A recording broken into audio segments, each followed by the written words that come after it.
Hello, what's up mga kaidol? Ito, isang pong mapagpalang araw mga kaidol. Ito nga po nga mga kaidol, gumagawa po tayo ng ating tricycle.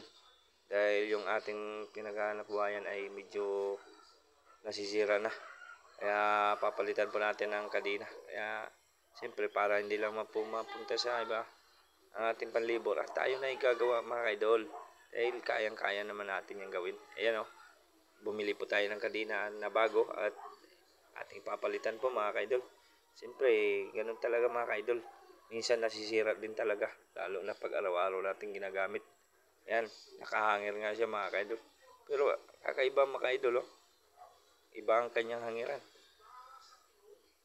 Ano na mga kaidol, kailangan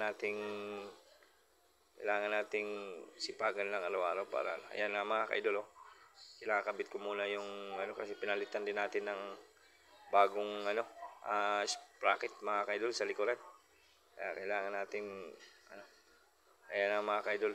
Medyo mainit nga lang panahon yan kasi nakahubad tayo mga kaidol. Kaya yan, ipitan ko na yung mga kaidol yung ating sprocket. Kaya pinapakita ko lang sa inyo mga kaidol kung ano pa ang ginagawa natin ngayong araw na to. Kaya yan po mga kaidol. Kahit madumi, yakang-yakan na. Kaya yun lang mga po mga idol.